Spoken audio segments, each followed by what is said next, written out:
Good morning, good afternoon. Thank you for joining us today. My name is Sahira. I'm the CEO of TLC Group of Companies. Welcome to What's Privacy Got to Do with It in partnership with Abacus, Director of Accounting Services. I'm joined by Lennox. As you can see, for those of you who may have watched us before, we're actually in the same space. We're together. We're here today in Bermuda. And we're joined by Shato. She's an AI governance and data privacy consultant based out of the UK. And we're really excited to have this discussion with you about all of the shiny things. Now, this is again a time where a lot of people are hearing these terms: artificial intelligence, AI, machine learning. I starting to feel like it's that syndrome we had of back in the 2000s with the dot-com, boom, with the birth of the internet. And I've been sort of calling it all the shiny things, because to me it's sort of like that little bird sees all these, like the magpies, they see all the shiny things and they want to pick them up and use them.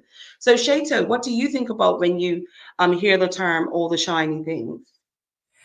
So for me, I think about something that's new, flashy, that's something that's attractive. You don't really know what it is, but you kind of want to find out more about it. So an opportunity, something of value. But I think it's also very important with those things to consider that one, the benefit, of course, but also you need to approach it with caution and be careful and think about the risks that can be presented with these things as well. Yeah. And what about you, Lennox? Yeah, for me is more thinking about, again, using some of these same terms, say, to use some of the new things that are new to our industry. And specifically, when I think about shiny things in the accounting industry, I think about, okay, what new programs that they have, what new automation is coming on board that can help us in our jobs.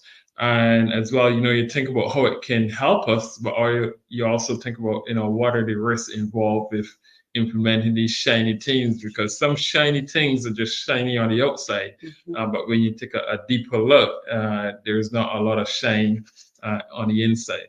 Yeah. Great. And really, we want to take this time. This is our first live stream for What's Privacy Got to Do with It for 2024. And we thought, what better way to start with it than looking at some of these really pressing topics. Yep. There's a lot of turmoil, there's a lot of volatility in the global world. And artificial intelligence technology, emerging tech, it's really starting to play a major force in just how society works and how we move. So I thought it was really important. We've got Lennox obviously coming from a business operational user perspective, the everyday consumer. And we've also got Shato, who's got a wealth of knowledge around, some of those privacy, security, ethics risks when it comes to AI governance and machine technology. So again, we welcome you. Please feel free to drop your comments in. Thank you again for joining us, whether you're watching us live or want to catch up.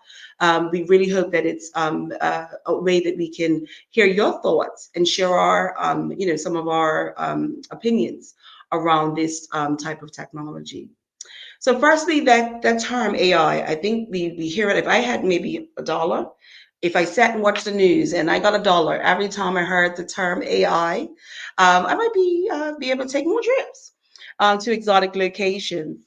But it is one of those things. Artificial intelligence is not new.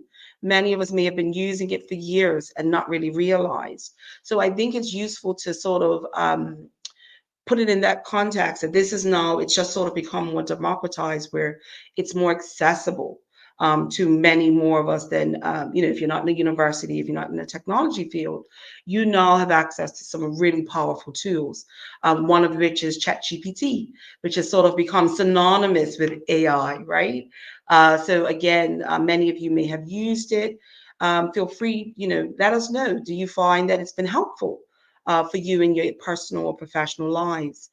Tools like ChatGPT and other artificial intelligence or generative intelligence type tools. So when we talk about fairness, privacy, making sure that the technologies are not, don't have built-in bias, discrimination, that they treat everyone equally, we always need to consider the algorithms behind it, the actual software, because there are humans, right? Yep. We use these tools, we use these software, we are training it. The data that's on the internet that exists, we definitely, are helping to train AI. At the moment, we are its teachers. So again, we need to look at the sort of software and the algorithms behind that. So, Shato, what would you say we should consider, about or think about when it comes to fairness and transparency, particularly when we're using or our companies are using tools to make decisions around, job, who's going to be the candidate that's selected, who gets mortgages or loans approved. What are your thoughts around fairness and transparency?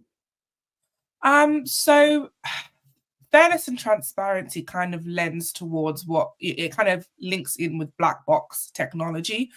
And what that is essentially is a device that or a system that can produce content or output, and it doesn't tell you how it achieved that. So AI is a type of black box technology in many ways, not always, but in many ways, because it uses input data, it does its calculations, it figures things out, and it gives you an output, but you may not necessarily understand how it's achieved that. So with fairness and transparency, as individuals using it or as companies using it, we need to make sure that we're happy with the output of that of the AI tool, even if it's simply understanding how it achieved that decision, and whether it's including human oversight. So before you use an output, review its response and make sure that you're happy with that, and that's a decision that you would have made. And then on top of that, from a fairness point of view, giving people simply the option to opt out, not putting AI into a process, and that's the only way to achieve that process, and therefore you're restricting people from having access to that service without the use of AI. So I believe those are the best ways to ensure fairness and transparency in a space where there's no, regulation that tells you to do those things. Yeah, and just picking up on your point about opting out. So obviously you're in the UK, so you would be very familiar with that idea that you can opt out of, having decisions made by technology, by AI or software, whatever that may be, automation.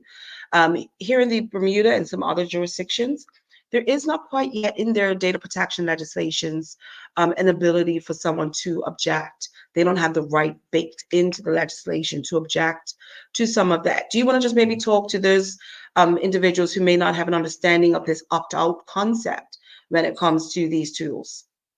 Of course. So specifically with AI tools, so in the UK and in the EU, we rely on legislation that's called, we probably know it, GDPR, the General Data Protection Regulation. Apologies. So what essentially, there's a clause in there that talks about automated decision making. AI falls into that category. And it's generally prohibited, but one of the uses of it is if you can opt out, or if you can consent to having your data processed in this manner. So the whole idea around opt out is that if you're doing any high risk processing activities, whether it's marketing or whether, as I said, it's automated decision making, you give consumers the ability to choose not to have that done with that data. Yeah, and I think there has been a lot of there may have been some friction, right, with companies that want to use automated decision making. Because again, there's efficiencies, consistency or standardization in decisions, right? When you've got, you set parameters, and then if someone puts this in, it makes this decision, right? Versus, humans can be sometimes a bit more subjective, right? In our reasoning and decision making. So I can see that. I have seen a couple of people put in the chat that they found ChatGPT has definitely been helpful. Someone says they use it to help them summarize terms and agreements. Yes, there's a lot of, but just a precautionary note for those of you who may not be aware, unless you've opted out in the settings in ChatGPT or you're on the paid version that gives you that option, the data that you're actually putting in will be used. It's training data. Again, they're learning from us, right? So yeah, there is this helpfulness. So Lennox, when we talk about the benefit that these types of tools may bring, how do you find, or where do you see it helping, in operations like yours, in accounting services firm, or just generally in businesses and organizations? For our industry in particular, I think the AI is already beginning to have an impact. And one of the areas is moving away from manually putting information into accounting systems and allowing that to be done automatically. And when I say that, I mean in regards to, let's say, coding to the general ledger. We have a system where if you upload bank transactions into general ledger for the first time, you have to manually code it to a particular general ledger account. For you guys who understand the accounting terminology. But if you upload that transaction a second time, the AI picks up, okay, this is the same supplier. It might be the same amount. This is supposed to go to this account. So it automatically pushes it into the particular account. And that process takes away time from in terms of entering information. It reduces the amount of time that's needed to enter that information into the system. Analysis as well is another area where AI has really benefited us.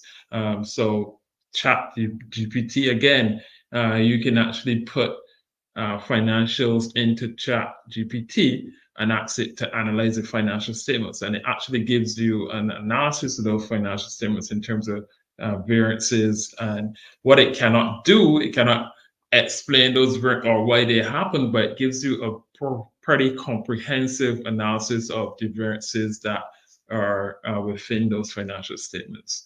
But again, with caution, we are using a tool that is still under development, and it does has limitations as well, where human interaction is still necessary. So accountants will be still around for a long time. Just let me say that.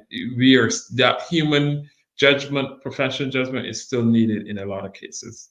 Yeah, and I think that is sometimes the concern I know I hear, and I've got young people. I've got 3 children, and I think about what their career paths are going to look like in the future, right? Because it's technology is going to take over the world, and I'm like, listen, I've been in technology since '94. We hear these. There's always, oh, this is going to get rid of this, and this is going to get rid of that. We had that term, the paperless office. I'm still waiting to see one of those. But yeah, so I think, it can, the fear of these technologies, replacing humans. I think the way we maybe interface with it, new jobs, new roles will be created as well. Just seen a comment here, be mindful of hallucinations with AI. Yeah. Did you want to just talk to that briefly, Shato? Yes, so hallucinations on AI refers to, and actually this is a really good, talking about ChatGPT, this is a great thing to bring up. So AI tools don't always learn off of everything immediately. So what tends to happen is it's giving input data and it learns from that input data, but it doesn't learn anything further until it's then retrained. So what hallucinations is when an AI tool presents to you a piece of information as if it's correct. However, it may not be correct at that point in time that you're viewing that information. So you have to be so careful that you're confident with the output and that it's accurate for what you're using it for, or that it's up to date and it's correct before you go and use it in whatever use case that you have for it. Yeah, and I think that as well is they'll talk about ethics. I was doing a training the other day, and I was just talking, we were talking about the medical industry. And I said, of the people here, how many of you have actual doctors? What's their stance on privacy and security? And one of the doctors said, oh, yes, yeah, I'm all compliant. I ran on ChatGPT and I downloaded a privacy policy and a security statement. And, again, it's the quality of what you get may not necessarily match what you need. So I would always be mindful of individuals and organizations that are relying on some of these tools. And again, I think that's where the job creation may come from, is someone doing that oversight, someone doing those random checks on the outputs that some of these tools are creating. And I think if I can chime in here, Tara, that now that you mentioned ethics, that is one of the limitations we found within our industry of using these AI tools, because our professional judgment is still greatly needed, because it's based on our experiences, which ChatGPT or any other AI tool will not have. So if you have to make an ethical call based on for example, something you're being asked to do, you can't put that in ChatGPT and ask for an answer. You might get something that is way out of whack. So that is where, professional judgment and human interaction is still very relevant and will remain relevant in our industry in particular. Yeah. So we talked about, in the accounting industry, using these tools to sort of have greater efficiency with data input, right? Yeah. Of getting, things recorded. Do you know, or can you just sort of think of some scenarios where even if you have these tools, even if they're highly trained and they're doing some really great outputs, where an accountant's judgment would still be required? You started to talk about it a little bit. So if you could just go a little bit more in depth and maybe give a scenario that you can think of where that might be required. Okay, so a lot of our colleagues, we have accountants who concentrate on tax, tax CPAs, and you may be required to file a tax return for a client, and the client is asking you the ChatGPT. You can put the factors into ChatGPT. So, okay, can you calculate what is tax on this particular expenditure? But if someone is asking you not to include a particular expenditure in your calculation, then ChatGPT cannot help you. That is your professional judgment to say to the client, no, this expenditure is taxable, or this remuneration is taxable. If we're talking about payroll tax, this remuneration is taxable, it must be included. So that is definitely an example where you still need that professional judgment, that human interaction to make those sort of decisions in regards to filing taxes in this particular example. Yeah. And Sheto, obviously you have come from a legal background. What are some of the role that you feel legislation, or regulations, will play in ensuring responsible AI development and use? So before we touch on, new and emerging AI, a lot of countries are taking the standpoint that their existing legislation is or was future-proofed. A good example I gave was GDPR, which covers automated decision making. So countries are currently relying on existing legislation whilst they're producing new regulations. Of course, the EU AI Act has just, been announced very recently. That's been regarded as the world's first comprehensive AI regulation. Of course, there are others, but that one's kind of been covered as something that encompasses all when it comes to AI and usage. But the theme generally that I've noticed from different countries is that it's always rights-based. So it's looking at the fundamental rights of the the people in those countries, and deployers and providers are being imposed, or having imposed rather, requirements on them to make sure that they are using AI responsibly and are putting responsible AI tools out onto the market that are ethical and are respecting people's rights. So so I mean, some countries that do already have, beyond the EU, some countries that do already have regulation and legislation is, Canada, China, Singapore has a framework, the US has frameworks / again, as I said, they're referring to existing legislation that will cover AI as well. And there's been a lot of chatter recently. I know the UK previously said that they're not looking right now at doing anything, but in the last few days, there's been a lot of chatter around the UK actually potentially currently working on their own AI Act currently. So we'll see what comes of that space over the next few months, years. So Seto, there are always going to be people who see additional regulations as not necessary. They see it as burdensome or additional red tape that is created for no reason. What do you say to those type of people that would help them to understand that these regulations are absolutely necessary? Yes, so I mean, not even just in the AI space, people tend to find regulation as something that stifles whatever it is they're trying to do. But that's not always the case. I do believe that actually regulation and innovation can go hand in hand, because it provides you with clear guidelines of what you should and shouldn't be doing, standards for development and deployment, things like market stability. It creates kind of a level playing field for everyone who's trying to develop AI. It prevents monopolies. It can promote, healthy competition, things like consumer protection as well. Companies, you should hope, will always care about their consumer and the end customer. So I guess wanting, especially something that's ethics-based and based on protecting human rights, as a company, that should be at the forefront of whatever it is you're doing. So it kind of promotes that as well.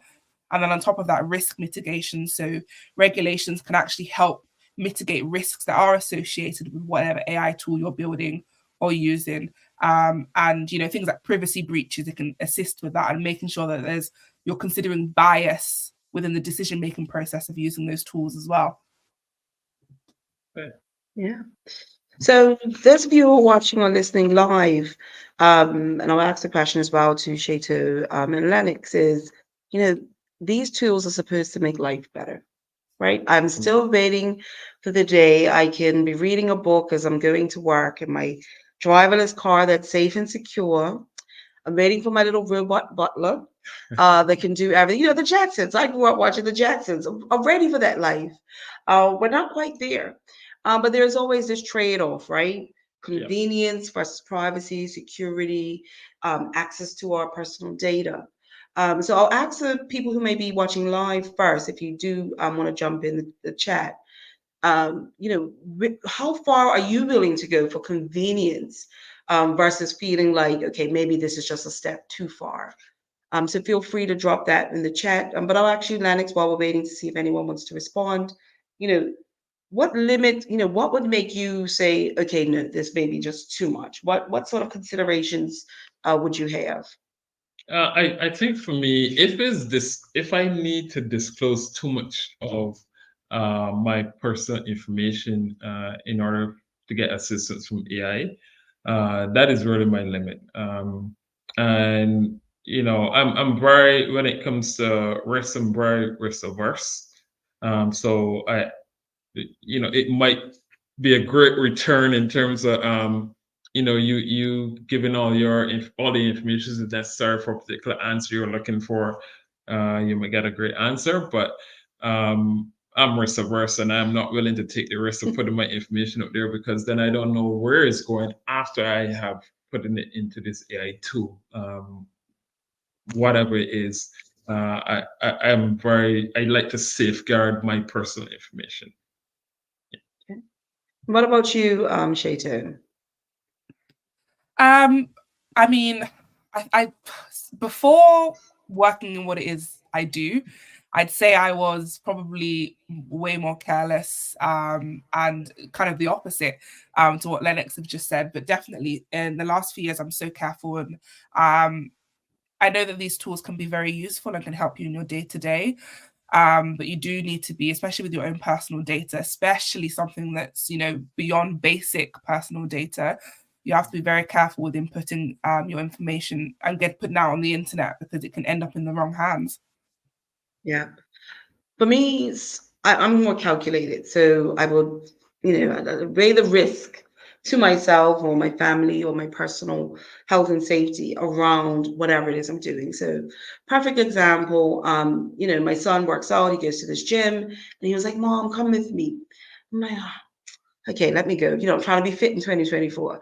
And we went, and, he went to go in, and he put his thumb on the thumbprint thing.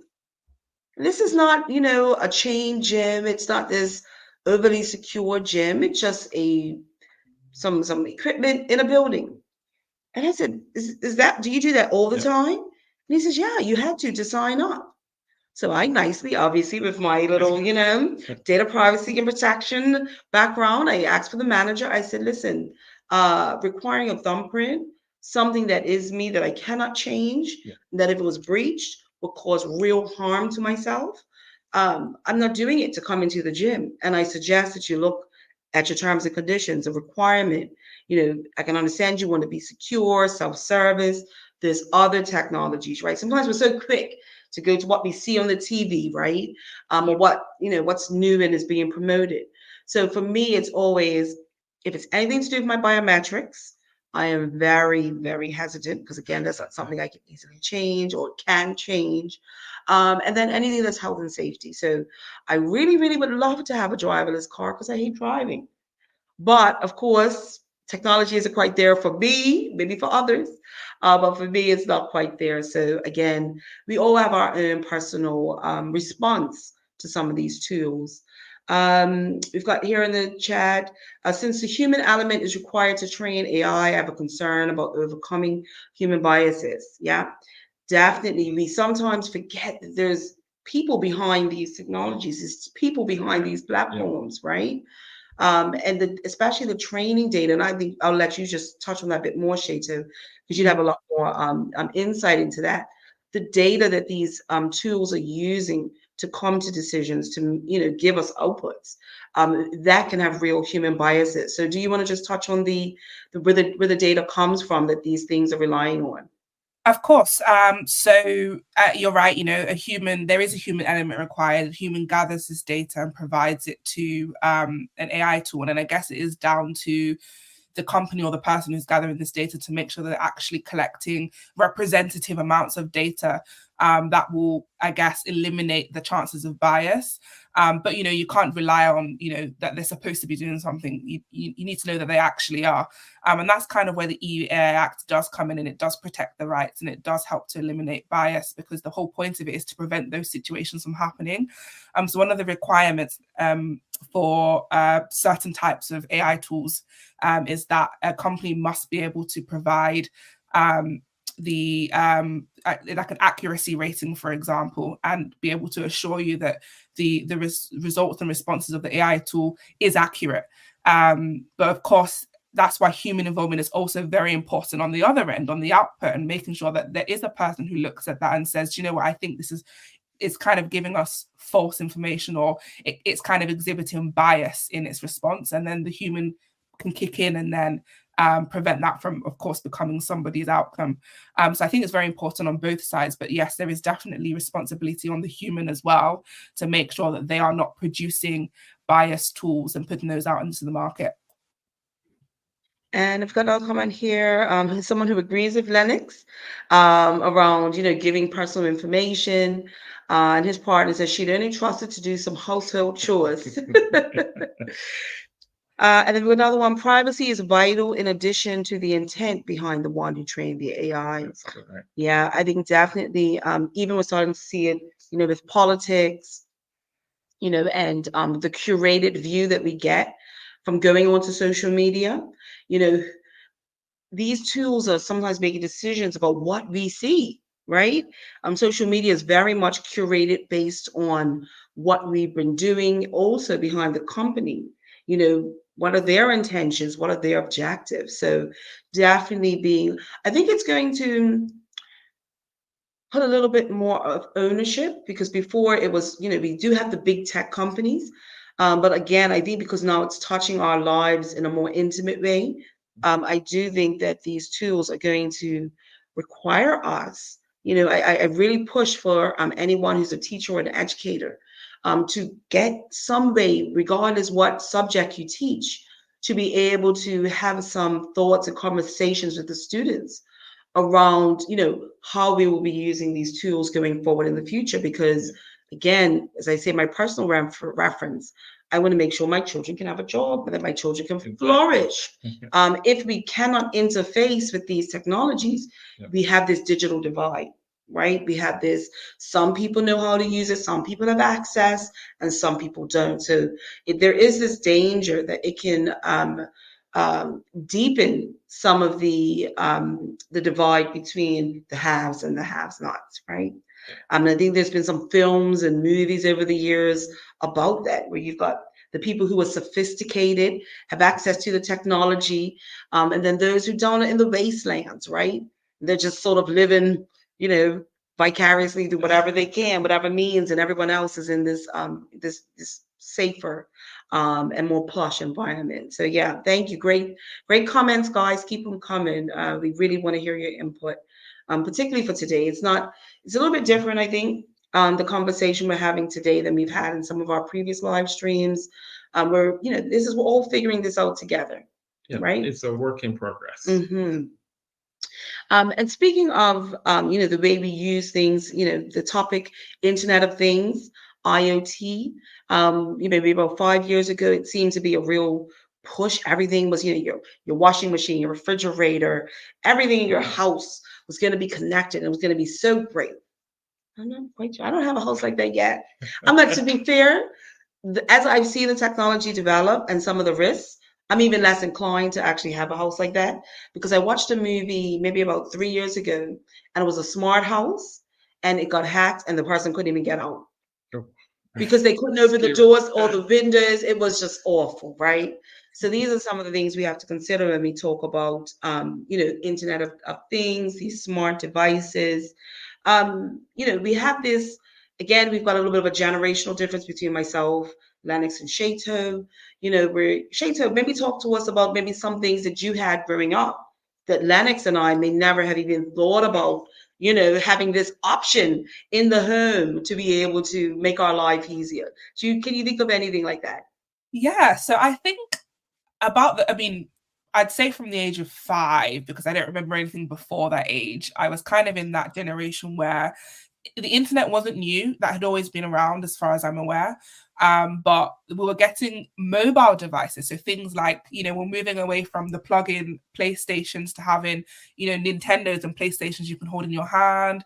I think the smartphone came about around that point, because I remember having, it's just a 3 mobile, which was like this big, but it had internet on it, so we'll kind of transition from having brick phones. That was kind of in between a brick phone and the smartphone as we know it today, but it was still a smartphone at the time. We were moving away from the large back TVs to the plasma screens. So we're kind of transitioning from, new technology, as in new devices, to improved devices instead. So that's the kind of stuff that I had, but I still, I know I look very young, but I was still at that age where I think it's not as we know it today. We didn't have tablets. iPhone wasn't a thing when I was that age. We still had to, people still had landlines in their houses, and the internet, whilst we had it, it wasn't, the way we know it today. It was still very much those massive box TVs, screens with the what's it called? The actual I can't even think of the word now. You'd know what I'm talking about. That button you'd press with your foot that was always under the desk where your computer was. I think it was the actual computer. CPU, right? You're talking about the CPU, like an actual desktop. Yeah, I don't even know, because don't discuss it. But not like that. But yeah, so that's kind of what I had growing up. In schools, I remember in schools at the time, they were actually teaching us, one of the lessons we had was to touch type. I don't know if they even teach that anymore, because that's just something that you have now as a person in society. So yeah. Yeah. And when you think about some of the smart devices, what are some of the privacy concerns we should be thinking about with some of these always on tools and devices around our home or even at work? Yes, of course. So the thing about these devices is they can be kind of persuasive, or quite persuasive, I should say, because it can lead to unintentional access to some of your sensitive data. So the point of these devices is they are always on. They can pick up all kinds of information from you, whatever you're saying around them, they can pick that up, and that can be quite sensitive sometimes. So you need to make sure that you're reviewing your privacy settings, that you're reading the privacy policy so that you can see what kind of data they collect about you. And sometimes the data they collect about you can be used, for targeted ads, for example. And I guess touching back on GDPR, I don't know if they use it in this way in this country, but there are exemptions to asking you for your consent for your sensitive data. For example, if they want to use that to for the prevention and detection of crime, they don't have to ask you to access that information. So just being really careful, I guess. For me, I have an Amazon Alexa. That's probably the only device I have in my home that would fall into this category. I make sure I turn it off on the wall and unplug it just in case. So yeah, and then another thing is location tracking. These things can track your location and share that information as well. So just be really cautious of what it is collecting, and make yourself familiar with the information as well that it's collecting from you, just so that you know as well. And I think sometimes it's hard that you mentioned, reading the privacy policies. At TLC, we're really big advocates of making sure any policies or privacy notices that we do for our clients, that they're easy to understand. Because I've even read, I don't have a legal background, but I'm fairly knowledgeable. And I've read some privacy notices or some terms and conditions. I'm like, your eyes start to swim after a while. Who hasn't just said, oh, I agree. Haven't even, or plug and play it, right? Just took it right out of the box, plugged it in, didn't even go in and look at some of those settings, or even that legal agreement that might pop up. Yeah. Lennox, do you have smart devices around your house? Well, I think our household is still a little backward when it comes to smart devices. And there's, I guess, aging myself a little bit. We do have smart TV. All of us, my wife and I, have smartphones. My son has a smartphone. My daughter, she has a smartphone that was handed down from me, but she just uses it limited. But in terms of we don't have an Alexa. And we are still quite not interested in getting those devices into our home, again, because we fear there's a risk of information being shared that we don't want shared. Or there's just a risk of people getting into your house that you don't want in your house, not physically, but through technology getting into your home. And I can safely say, when we do get those devices, it probably will be our kids bring them in, rather than my wife or myself, because we're just not interested in getting those devices. We're both kind of risk averse, as I said, and we just think the risk is too great with those devices, especially the ones that have cameras on them as well. I know we all don't want people seeing into our house and that sort of stuff, and we just think that whenever there's a smart device located somewhere, there's always, and it's connected to Wi-Fi, I think that's important. There's always the possibility that someone can either intentionally or unintentionally get into your home. Yeah. Yeah. And for myself, I think, I love technology, right? I love the new and I am the new and shiny person. Oh, okay. But again, I take calculated risks. And it wasn't until, I contemplated getting, I think it was an Echo or something, that I was looking at.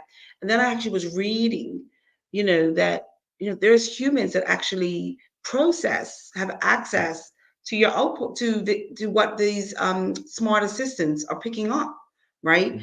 There's on social media. There's people behind that are, reading comments, reading what's being uploaded, voice notes we're sharing. Obviously, there's law enforcement, national security, where they can, collect some of this data. Now, I'm not about to, put myself in a Faraday cage, or, go live out in the wilderness far, far away. But I think we do have to be a little more moving away from that plug and play mentality that, oh, wow, Microsoft gave it to us, or Google, without calling names, right? They gave it to us. They must, it's all good. It's fine, right? It's been vetted. Having some personal responsibility, I think, is going to be important. Just a couple of comments here.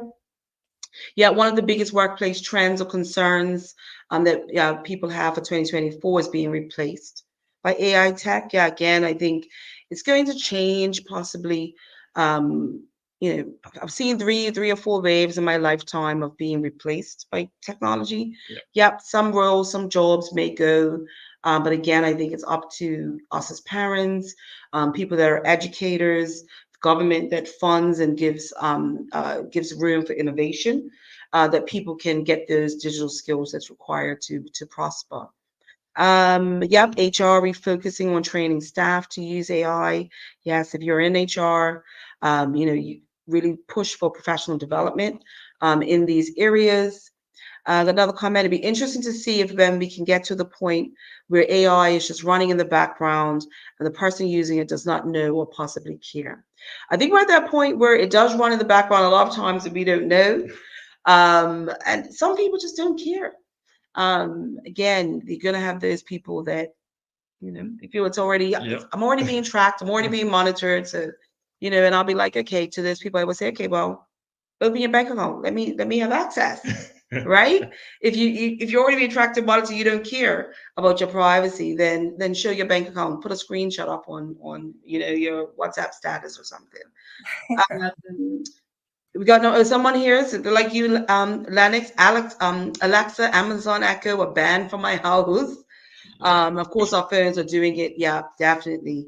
The phones, we always, I'm sure everyone has had that scenario where you had a conversation, your phone, you weren't even using it, and then the next time you turn, you go into social media or onto a website, a Google, Chrome, you go into Yahoo or something, and you start getting ads served, in those types of things that you were talking about. So yeah, again, I think it just requires us as citizens to be a little bit, or just humans, right, sharing this big global planet, to be a lot more cognizant and aware, of what these technologies are doing, or have availability. And speaking of that responsibility that we have, Shato, how can do you have a couple of suggestions about how we can possibly be a bit more proactive, in protecting our privacy? Of course. So as I touched on before, making sure you're reading any privacy policies, privacy notices, reviewing any settings that you have available in those applications. As well, making sure that you're updating those applications, making sure that the software is updated, just to make sure that any security patches and bug fixes are installed, because these are ways that other people or attackers can use the backdoors and gaps in the security of these applications and systems to actually get into, and then, as Lennox said, intentionally enter your home. So just making sure you're aware of those things and you're constantly updating your phones or your devices to ensure that I guess reduces the risk of that happening. Yeah. Again, I think we live in a world now. I mean, you cannot disconnect. I was just having this conversation with Lennox before we came onto the live stream. I said, do you remember the day when you used to go on a holiday and you didn't have a phone, you didn't have a laptop, like you didn't actually have to work, or feel like you had to be always on? Those days are maybe 30, 40, probably about 40 years behind us now, I think. And I don't think there's any going back.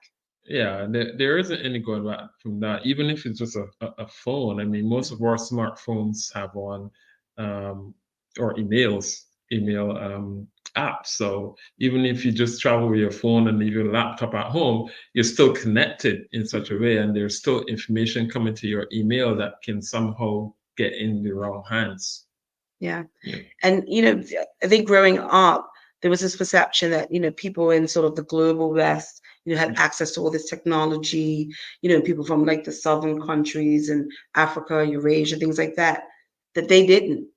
But I'm telling you, I don't know if anyone who's listening or watching us, has traveled in some of these countries now. I think they have sort of leaps and bounds ahead, when it comes to mobile finance, through all parts of Africa. Like, you don't need a bank account. You literally can pay for everything with your phone. You can transfer money between your phone. You just send a top up of £5 or something, or whatever the local currency is, to that person's phone, and they now can use that for everything, right? And I think COVID as well was a big generator for that. These, ways of conducting business changed. And a lot of these tools and software technologies, I think, got a greater use globally versus just sort of, we normally think of like Europe, UK, US, Canada. But we're finding that a lot more companies in these other jurisdictions, I think, are even a little bit more farther ahead, because they don't have the burden of some of the legacy systems that we do here, that they can go straight to the newest and greatest there as well. Yeah, we've got a comment here. Yep, data's being reviewed by real people. So us, well, yeah, I guess we are older school peeps are wary of intentional or non-intentional invasions of privacy. I will say though, it depends on how you train. So just as an aside, I've got I've got some young children, and I am very proud actually. They know already, because they've got iPhones, and it has, ask app not to track. And they know, they just, as a when they've, download a new free game or something, they have to do the privacy settings, they bring it to me, or sometimes they say, Mom, I clicked ask app not to track. They know to look at some of the privacy, again, that understandability. They're young, but some of it they can actually, for my the middle child who can read really well, he can understand it. He's like, Mom, this says this. I'm like, okay. So I think there is this perception sometimes that the older people are, and the younger people are, are all into technology. But I am actually finding in conversations with young people that they are actually pretty turned on to some of these risks around technology and their privacy as well. Do you have any young people or kids? I know you're not that young, but you are younger. People that you may be talking to. What is your sort of what are you hearing out there when it comes to privacy and security from the younger generations? Yeah, so I think people are definitely more aware than the old, I don't like to say it, but the older generation. One thing that I've really noticed is, especially with things like phishing or social engineering, where attackers can use the information that you put onto social media to kind of impersonate you and then obtain more information about you. That would be, and then also phishing when they send in you emails, or even vishing when they use your voice calls. So there's a lot more of that in this day and age, and I think people are so aware of it in the younger generation that that awareness it's not there in the older generation, and they tend to fall victim of these things more often. But I think it comes with an increased use of technology that I guess the younger generation has developed this savviness with it, that they know what isn't real, I guess.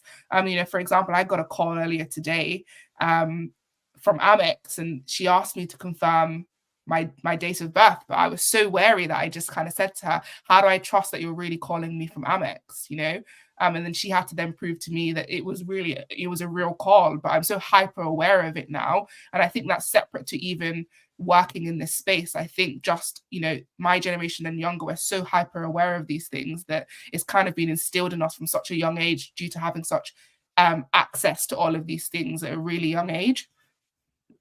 So you're unlikely to fall for that, the email that says you've won a lottery, or, Oh, no. I'm trying to get out of Nigeria, and if you give me your bank account, I'll put so much money in, and where my mom's generation, they will fall victim to that. They think it is real.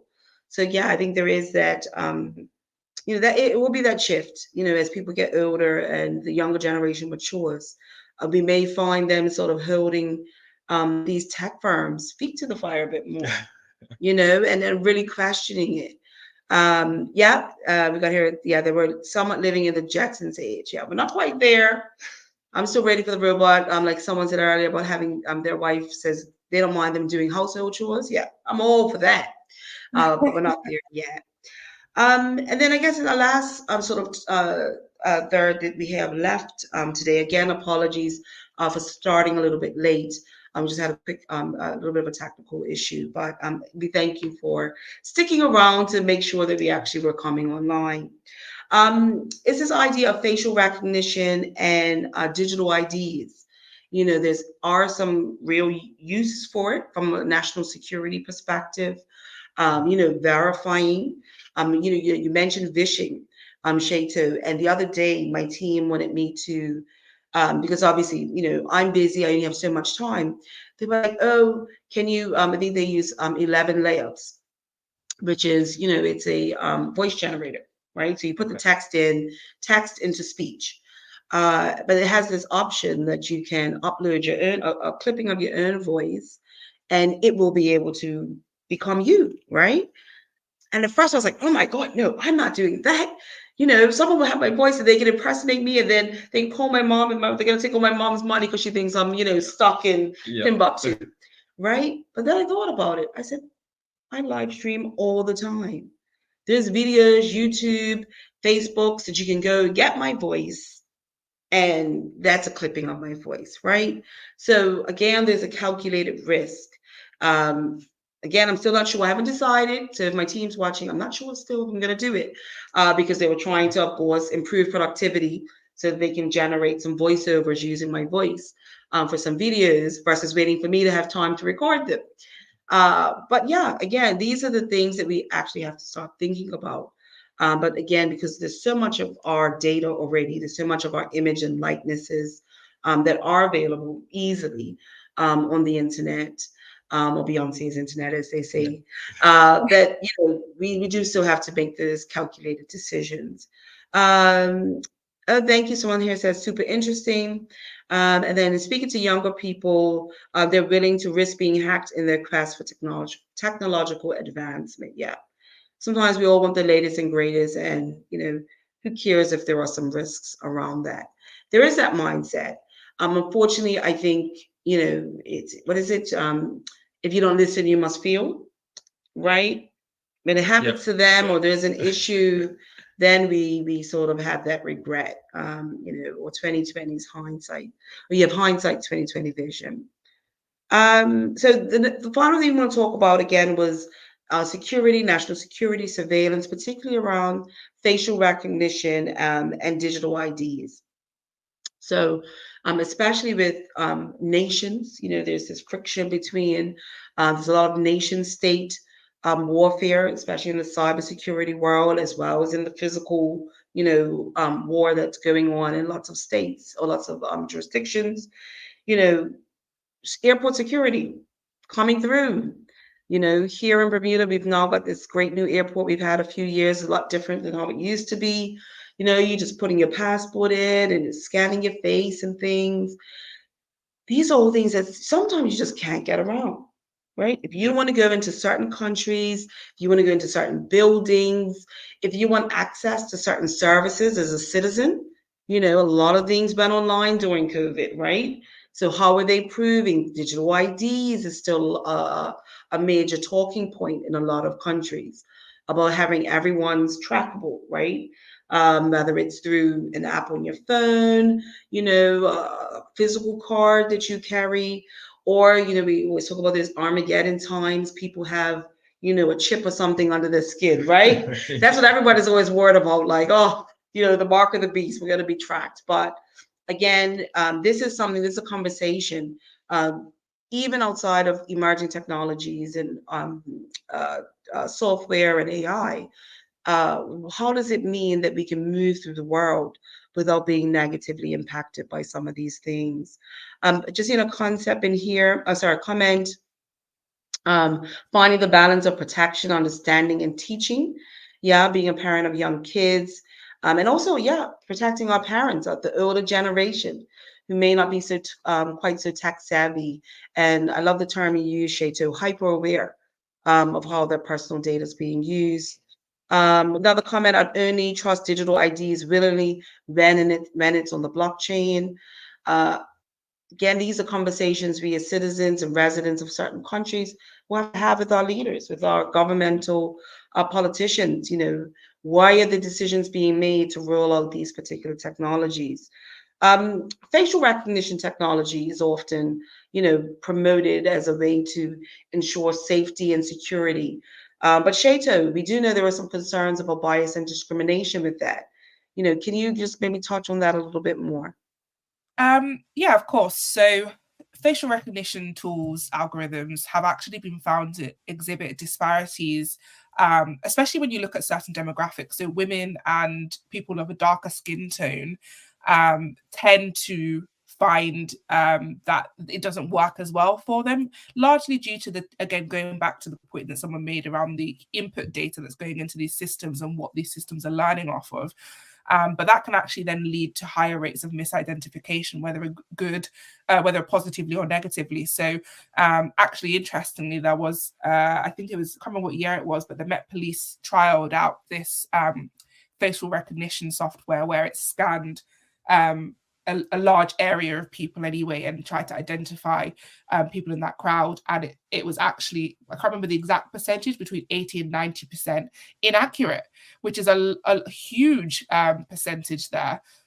So we have to be so careful, again, going back to the point about the input data that's going into these tools, making sure it's representative of the people in that jurisdiction or in that society. And then on top of that, really reviewing that output.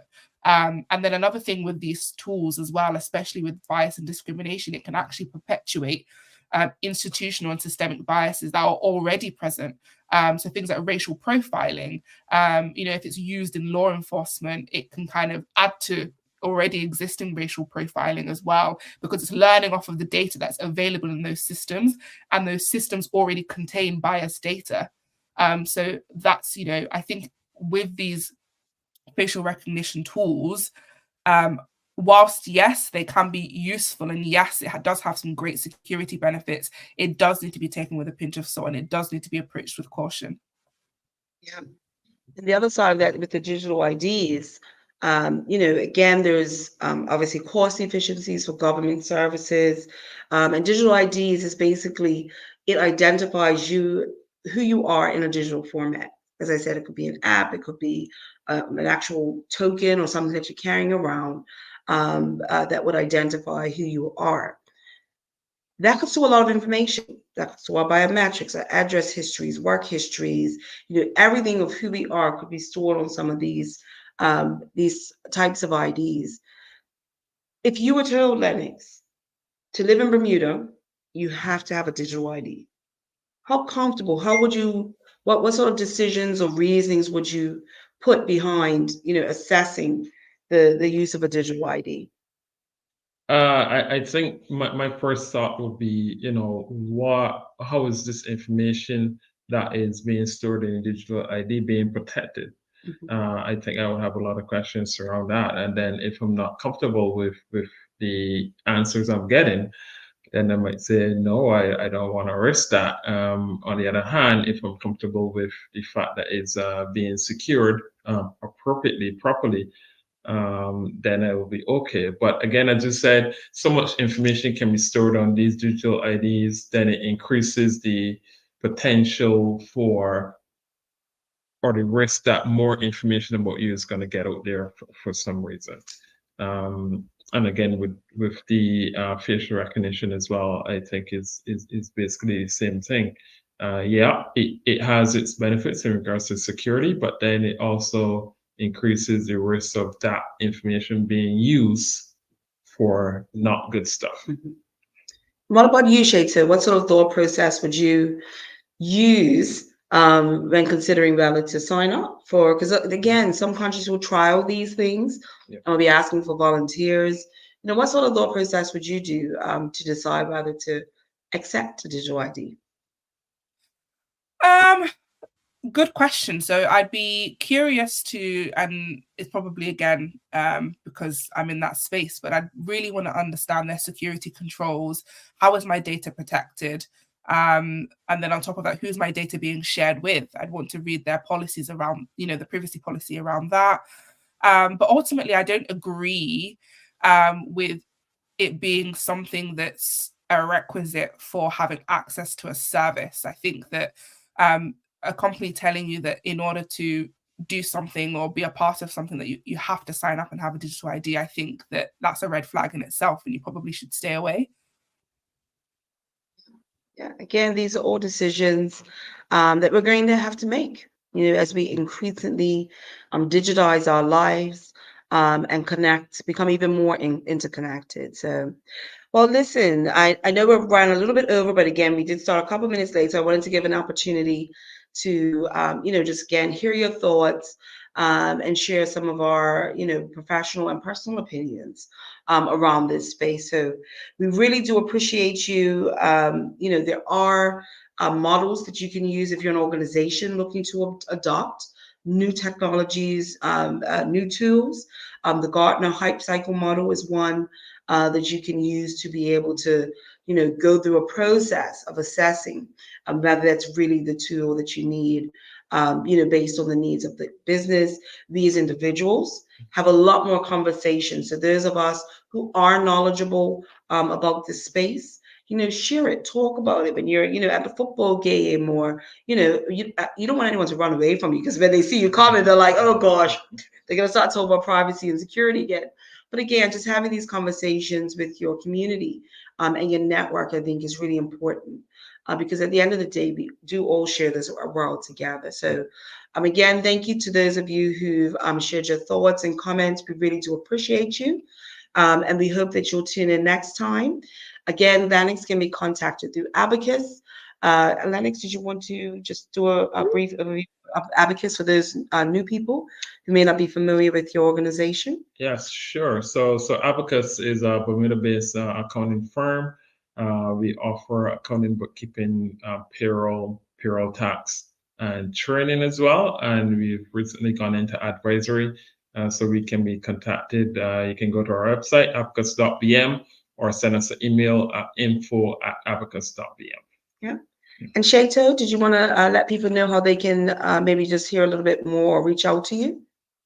Of course, yes. I'm always happy to chat. You can find me on LinkedIn. So Shato Adenuga should come up on LinkedIn. Or you can email me at shato@privynotch.co.uk. Thank you. Thanks. And of course, I'm Tahira from TLC. You can always visit our website, www.thetlcgroup.pro. And we look forward to you joining us next time. Thanks again for your attention, and we will see you soon. Take care. Thank you. Bye-bye.